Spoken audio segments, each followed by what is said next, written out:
Welcome to Work Inspired. I'm your host, George Lucas Pfeiffer, and today we're taking a bit of a detour from our normal conversations around high-performing working environments and corporate cultures. Instead, we're going to dive into the world of lithium, the world's lightest known metal that's got so many incredible uses, most notably in rechargeable modern batteries that power everything from our cell phones to electric vehicles. Today's very special guest is Ajay Kochhar, who is not only a lithium expert, but also CEO and co-founder of Li-Cycle, a rapidly growing company that's rewriting the rulebook on how we create a sustainable, profitable future with this important material. Get ready to learn a lot. Work Inspired starts right now.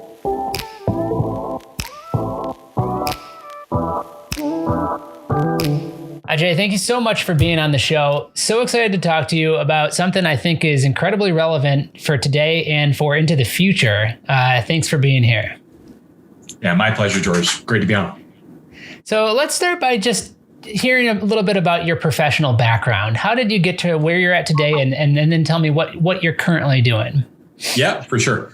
Yeah, so chemical engineering background, started, the real portion of my engineering career really in the metallurgical space. So my co-founder actually this business, Li-Cycle, and I both used to work at a firm named Hatch. It's a global engineering, procurement, construction management firm. So in simple terms, what we were doing was really engineering plants that produce lithium chemicals that go into lithium-ion batteries. So really the top of the supply chain or top of the food chain, if you will, right it from mining and refining. And it was really interesting. We really had started our careers, let's say, more in nickel and cobalt base metals, and then again, plants that produce those materials. But over the last even 10 plus years, huge evolution, obviously, in the demand profile for those materials. Lithium's a relatively small market, now growing a lot, but it was a lot of change in a very short period of time. And so we got super passionate about batteries, just very curious about this whole supply chain and very rapidly evolving. And, one question we had, which was really to the core of Li-Cycle and how I founded the company, was we were doing these projects, be it in Australia or South America, and, companies are spending hundreds of millions of dollars, billions of dollars to build these facilities to produce, say, lithium. So then naturally we would think, okay, well, we know what's happening in our world. We know lithium batteries are all around us.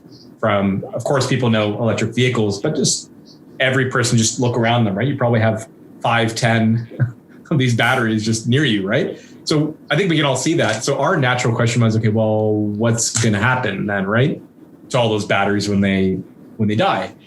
And we also were aware that as you make all these materials, it's not perfect. You generate waste and other streams that come off that. So that was really the curiosity that led us to found Li-Cycle, which was in 2016.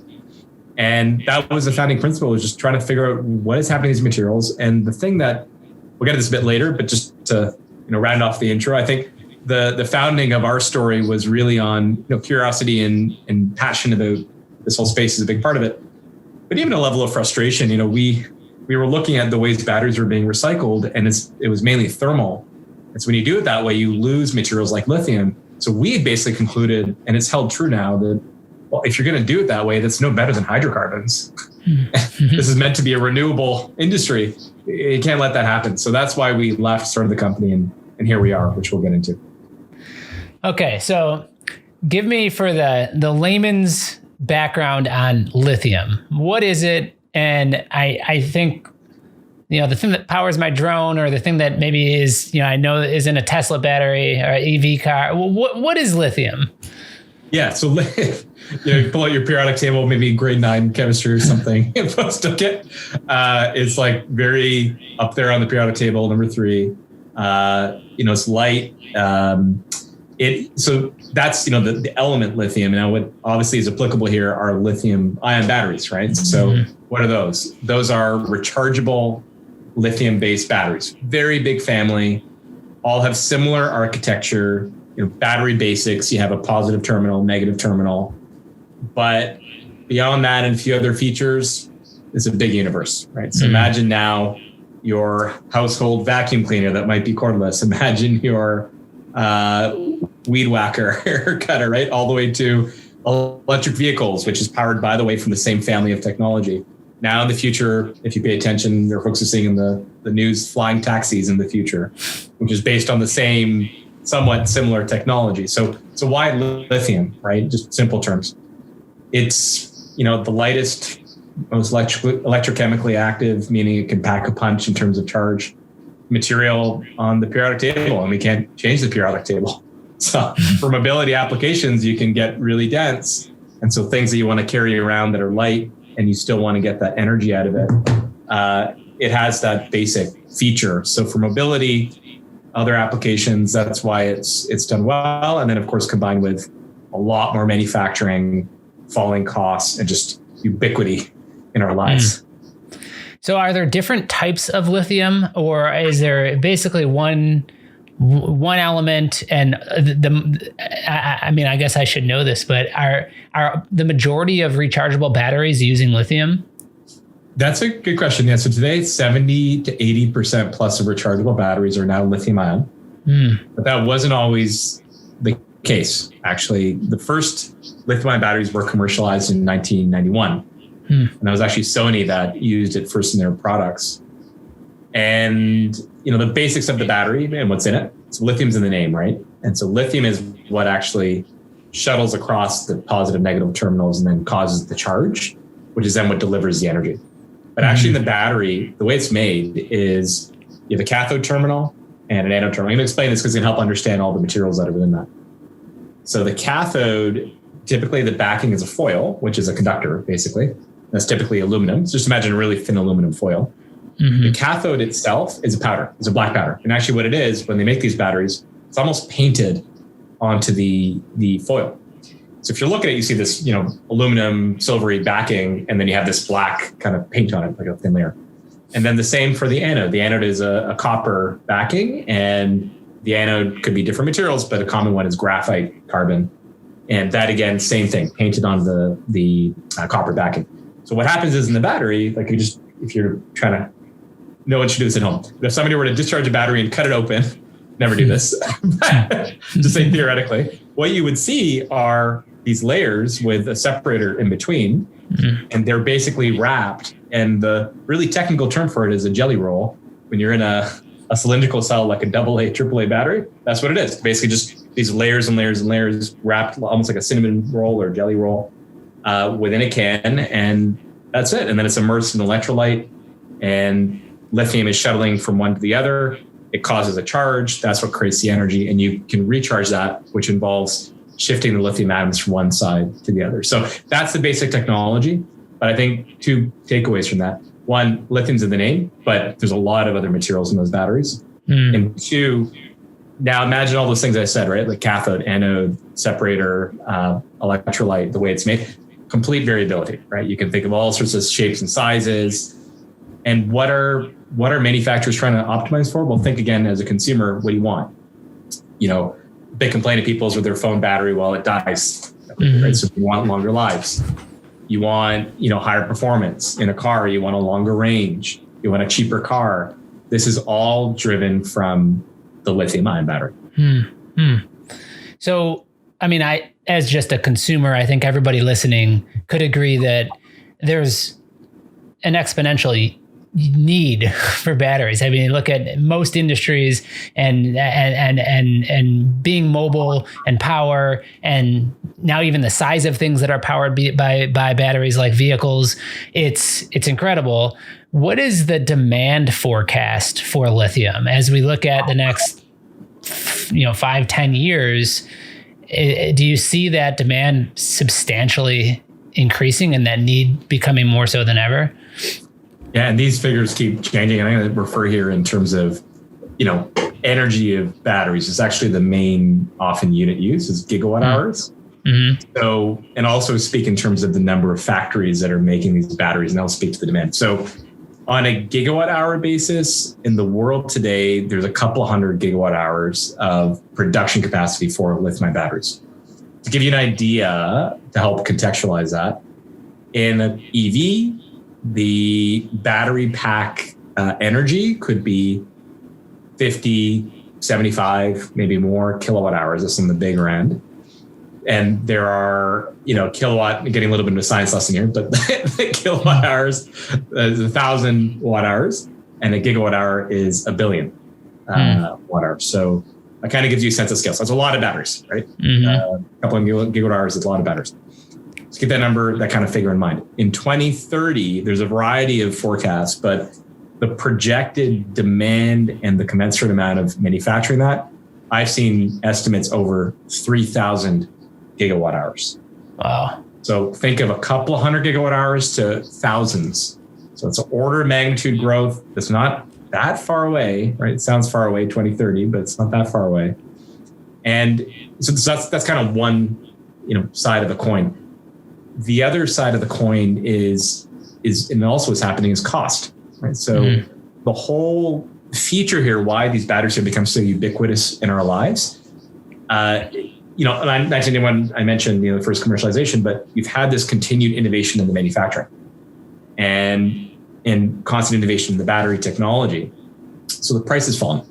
So now it becomes much more applicable for many more things. It's almost like technology begetting more technology, which begets more demand and more batteries.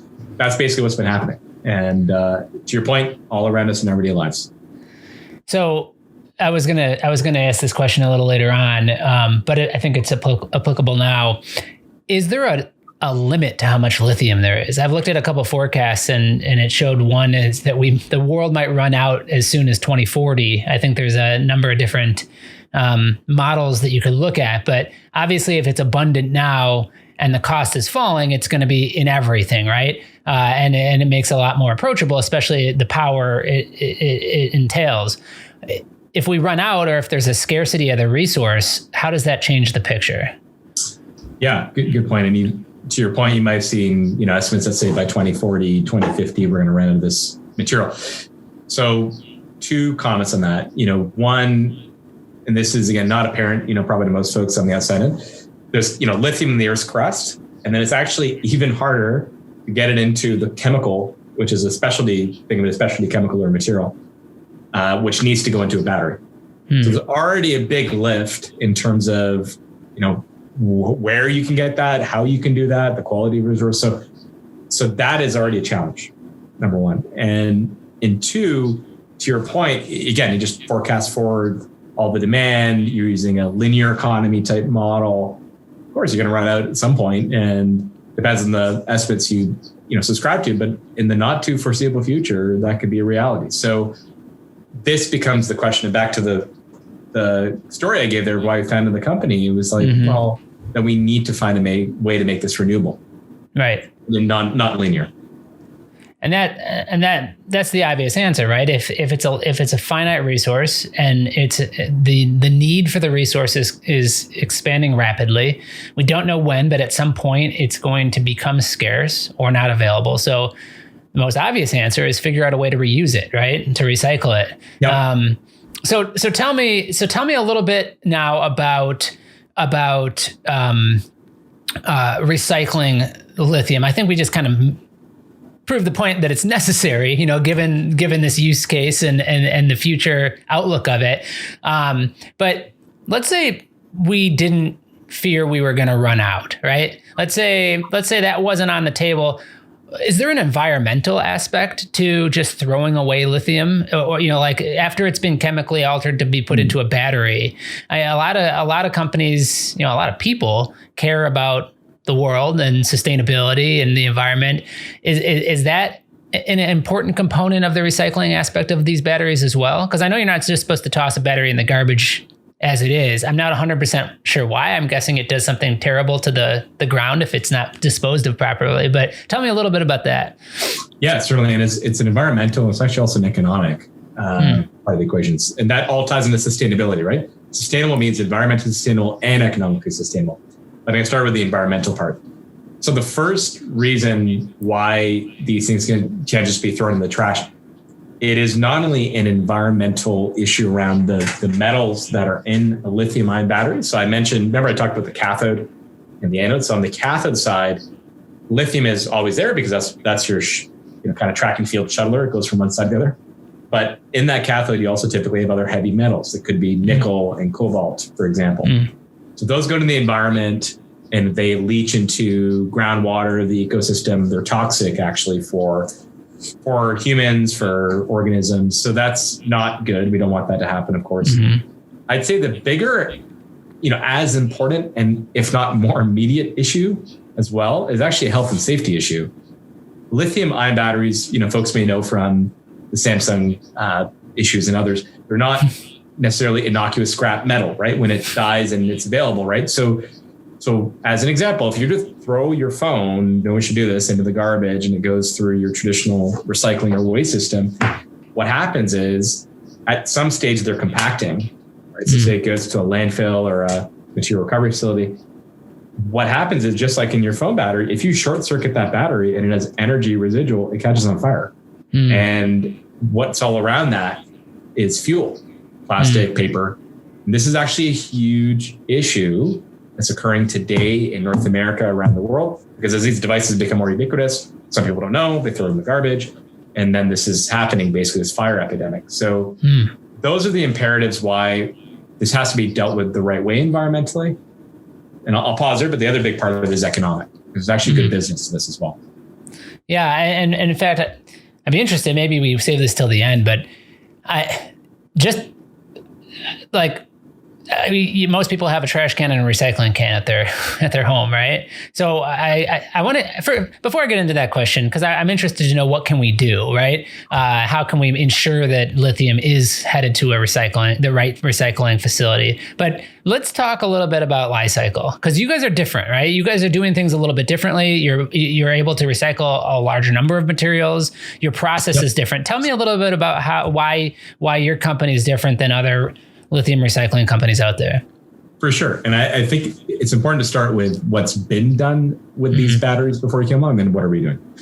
And so basically where materials have been going, like now imagining all the spectrum of lithium-ion, maybe from a small battery to even an EV battery and bigger, it's been going through a very elongated, multi-party, often with brokers in between, supply chain, where you have maybe at the first stage some manual dismantling or discharging, maybe then typically into maybe shredding if it gets discharged first, but if not, often right into a furnace or something like that. And then eventually you get some intermediate material, and then it goes to another facility, which typically is also a high temperature facility. And so the point here is that it's really been a legacy supply chain that's been dealing with these batteries. And that legacy supply chain has been basically that for nickel production, nickel smelting and refining, and they're blending in this material once they get it in some intermediate form to make some added amount of nickel and byproducts of cobalt. Now, from a fundamental perspective, fit for purpose, okay, when you take that approach, high cost, and you don't get a lot of recovery. So from a pure business perspective, it doesn't make a lot of sense. And from an environmental perspective, we talked about the issues of not going into the supply chain. Sure. Now you get to a facility, and along the way, materials are being lost because they're being burned off, then it being thermal energy. You spew potentially, harmful pollutants into the air. Lithium-ion batteries aren't, just again, simple materials, a lot of different chemicals in them. So that has been the way that this has been done primarily around the world. And even still, to this day, there's other companies that are coming out, and that's more or less the model they're espousing. And from our perspective, again, economically and environmentally, I get into what life cycle does now, that isn't the right way, right? Again, let's all imagine the future, electrified everything, batteries coming off the road. Does it make sense to anybody that you're going to be putting it into a furnace and then spewing stuff into the atmosphere at the end of the day? No, it makes no sense, right? So what we do is a non-thermal spoken hub model. And this is the enabler of us to get to scale and to do it more efficiently in an environmentally friendly fashion. So what do we do specifically? Simple terms, spokes are regional plants. They get close to where batteries are. Where batteries? Batteries are close to people, electric vehicle density, and battery manufacturing. Because when you also make batteries, I think as I mentioned briefly in the opening, it also kicks off some scrap as well, which actually ends up being quite significant when you make a lot of batteries, right? Sure. So that's the strategic positioning. Why do we do that? Because for our customers, electric vehicle manufacturers, aggregators, collectors of these batteries, the big issue they first face is actually logistics. They have an issue with processing technology. They want a better solution. But the first thing is they have to pay to get it from point A to point B. So the closer we are to them, we cut down that carbon footprint. We make it easier for them, and it ensures that we can then secure the supply. So those are the spokes. Mechanical treatment, simple terms, is shredding. That's what we're doing. But the secret sauce there is really around safety. Remember, I've been emphasizing safety here, as well as the recovery of all the materials. So not thermally treating anything. The plastics we make go back to a wax or plastics to product. The metals we make, copper, aluminum, they go back for metal reuse. And then we're isolating a third product, which is the cathode anode material. Remember that black coated material painted on the foils? That's really what we're after in terms of the value. It's a bad term in industry. It's very glamorous. I'll just say a few more things here. Is black mass, because it looks like a black powder. That's what we transport to our centralized hub. So this is the spoken hub model. And we go from that back to battery grade materials that can go back into a lithium battery, inclusive of lithium, which historically wouldn't have been recovered, which is more economic, more efficient, much more environmentally friendly. And this is the collapsing, more sustainable model that we run. It's fascinating. So in the traditional model, they weren't even recovering any lithium? Yeah. Did I hear that right? Wow. That's right. So when you go into, this was the thing that really irked us. When you go into a furnace, the light materials typically go into a waste stream called slag, and lithium is one of those. In addition to other aspects in the battery, graphite is the anode. It's a big part of the weight. That gets burned off. Electrolyte I mentioned that's in the battery, that gets burned off. On and on and on. And to your point, the lithium being one of the critical materials, just not recoverable, and because of this way of treating it. And for us, it just, we had to fix it. So we left to do this company. Well, I've heard, I've grown up, you're taught to recycle, right? Save the earth, recycle. And then you do a little bit of research, or these stories come out, and it's almost like sometimes the energy required and the cost to recycle is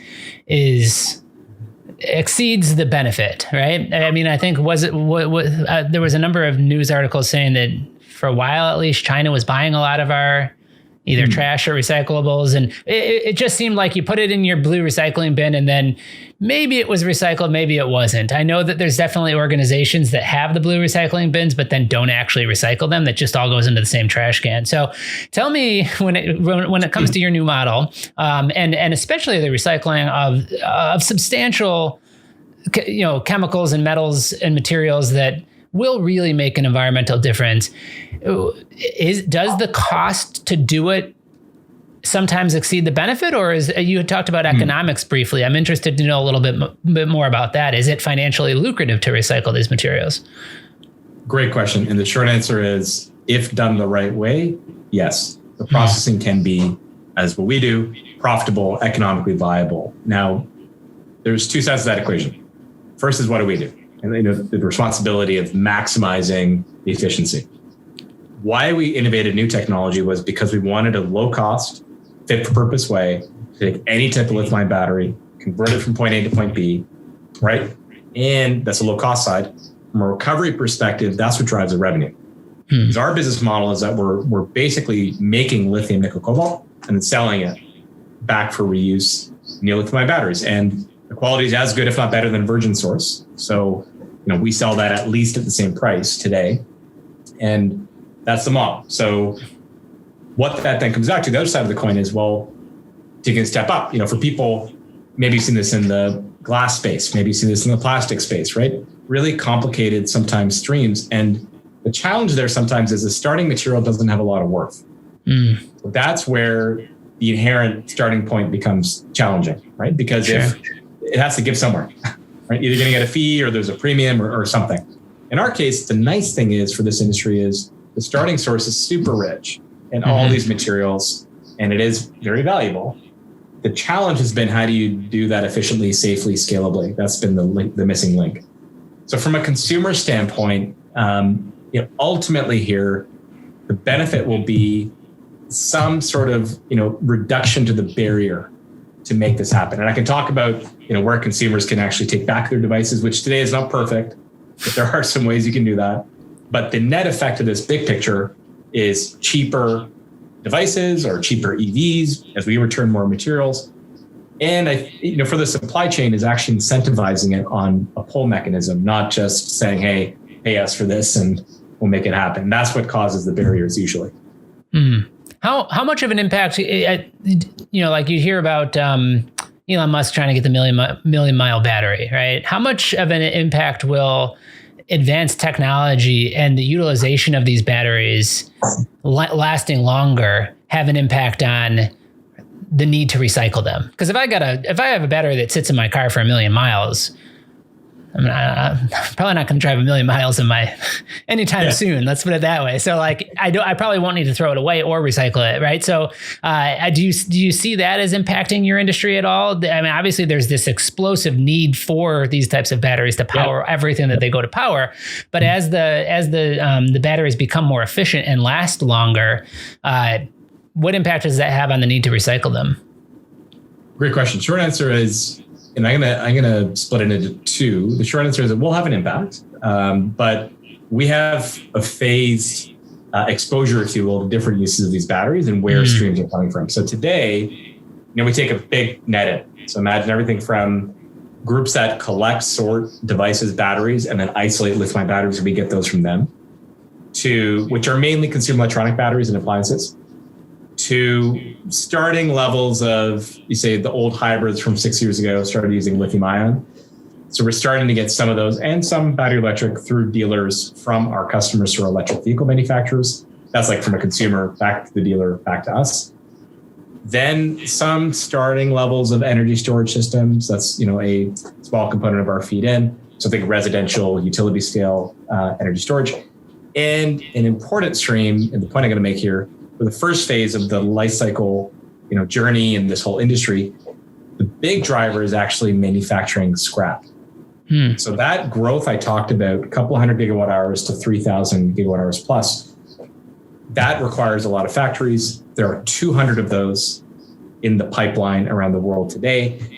Each one of them generates a level of manufacturing scrap. They're not perfect. It's typically 5 to 10% of their output. And that is growing in lockstep as everything's explosively, growing here. So that is actually where we see the big source of growth for our business now into the medium term. And that's why we're also growing so rapidly in large part. Very cool.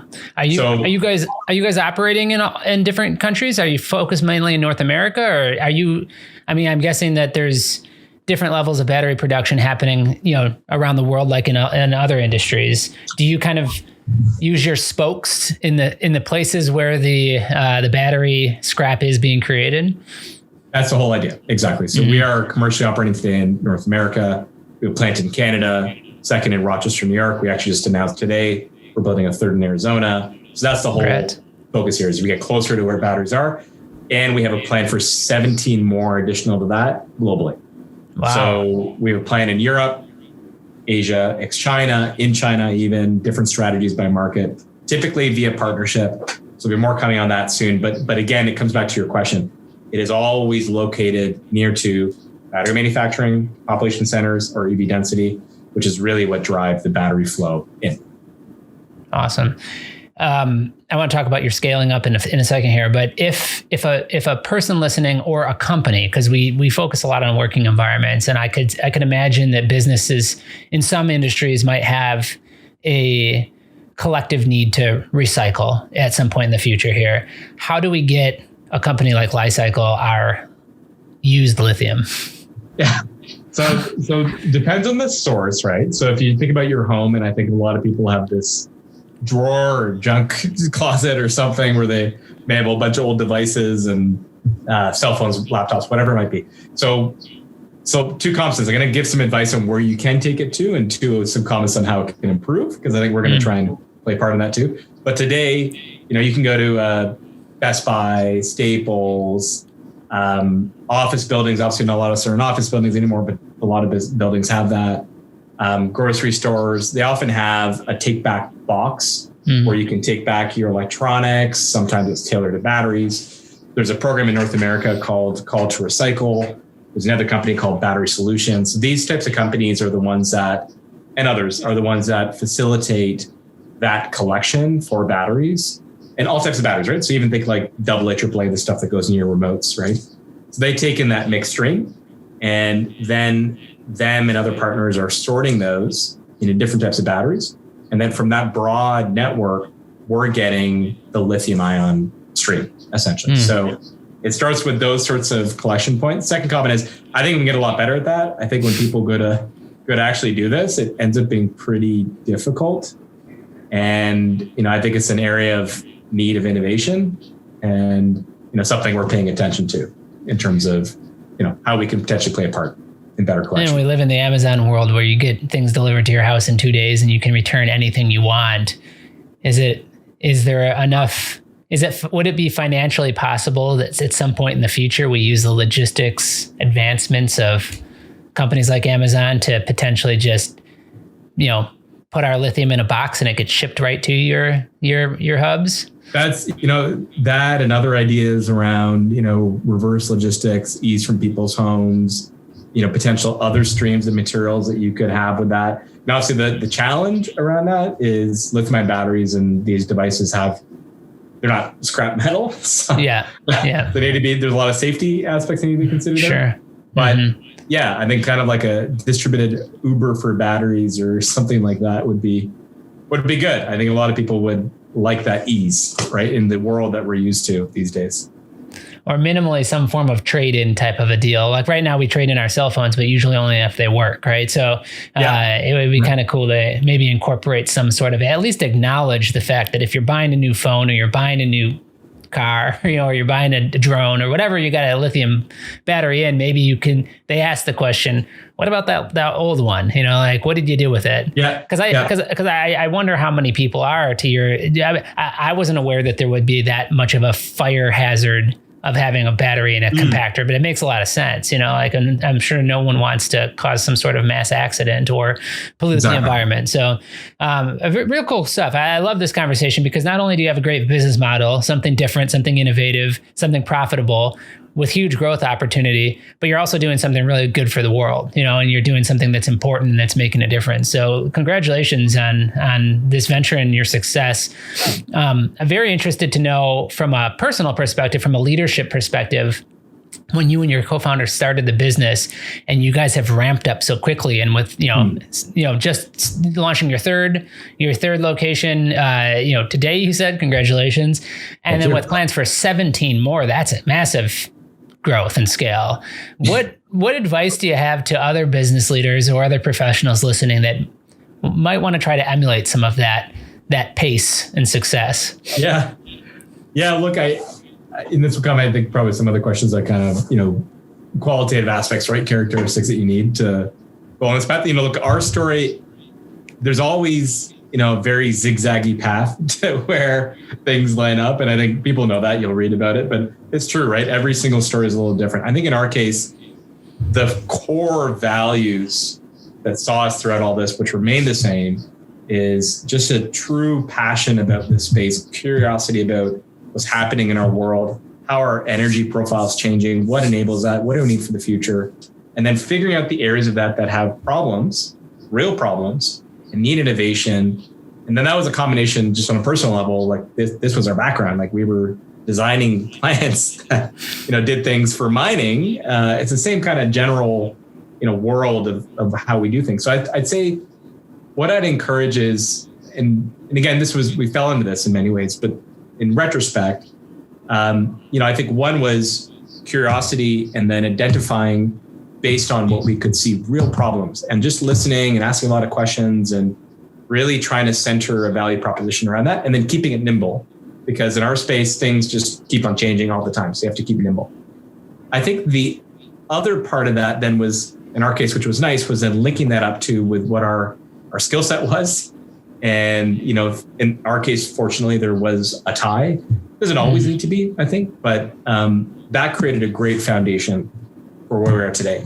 Vis-a-vis pace, I think what has helped us, sometimes people think growth company or startup, and they may think chaos.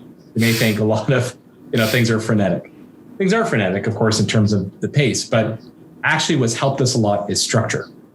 That's going to sound a little, I guess, counterintuitive, but that was our background. We're obviously very engineering in our approach, but like it helped, right? You take something which is vague, can't really figure out what to do. You apply structure, a plan, methodical ways of tackling things. Keep it nimble. It's not the holy grail. It's not going to change. But if you have that, it allows you to approach things methodically and be honest with yourself. When you get to certain stage gates to say, well, what's working, what's not working. And I think that's really helped us.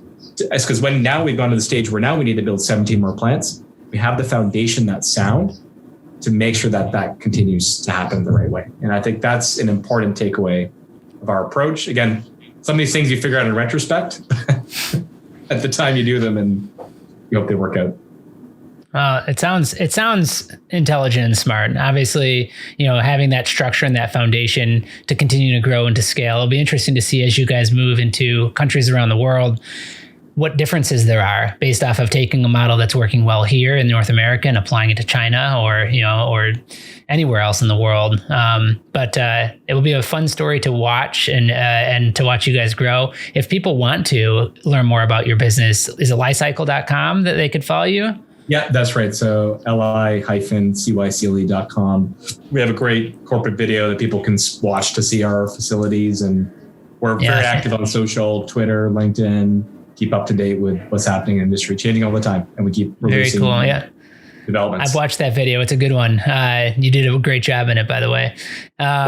More coming. Yeah, wonderful. So just two quick more questions. Clearly your background and your experience was a great enabler for you to start this company and to help with your success. Has there been another resource that's been something that you would recommend to others that has been instrumental in your growth as a professional? Yeah, I mean, I've cited a few, and I'm going to cite a particular one, but just to recap what I said, curiosity, I think identifying real problems, methodical approach, it's all been good. But one thing I think, which, you probably hear many entrepreneurs say, is just resilience. I mean, the path will take many different, permutations and combinations. And, early days, I think when you first start a company, it's often particularly tough. Because sometimes it's not clear, right? You're trying to find your way in terms of what is the product market fit? What does a customer want? What does that mean in terms of what should we do? And so I think, resilience through that whole time. And then even as you move along, there'll be great successes and there'll be great challenges. As you mentioned, moving into new countries, it's exciting, very exciting. And now we have different challenges. We're 100 people. We might grow to 200, 300 very soon.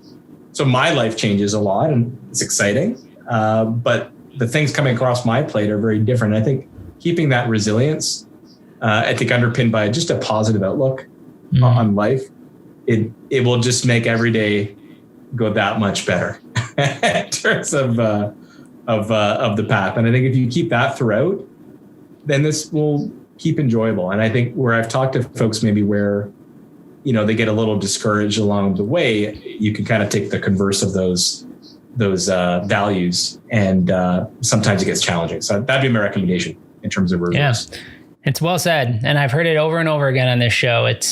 Make sure you take a minute to enjoy the journey, right? If it's just about the destination, it's going to go by too quickly, and you're going to get there and say, "Wow, what just happened here?" But if you take a minute each day or each week or each experience to say, this is the journey. This is my path. Yeah. I love, it's not always going to be easy, but appreciate it because you're building something and it's very cool. I love the advice you've given.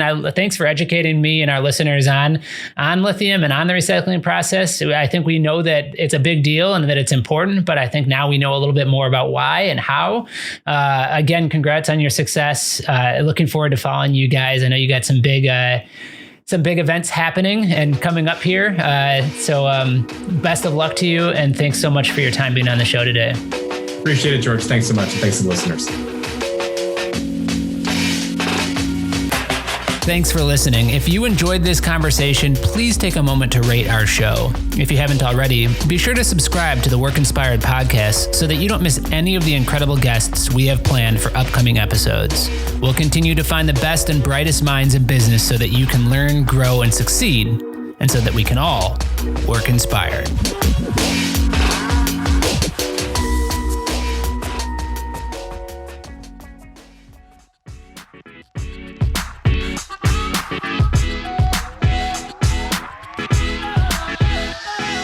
Work Inspired is brought to you by BOS, a leader in commercial working environments and a Hayworth best-in-class dealership. Experience our 360 approach and discover the team, tools, and techniques required to navigate the complexity of your next workspace at BOS.com. If you have ideas, feedback, or would like to be featured on our show, please email podcast@BOS.com. Thank you for listening. This has been a Workspace digital production. If you're interested in launching a podcast at your organization, please email info@workspace.digital for a free consultation.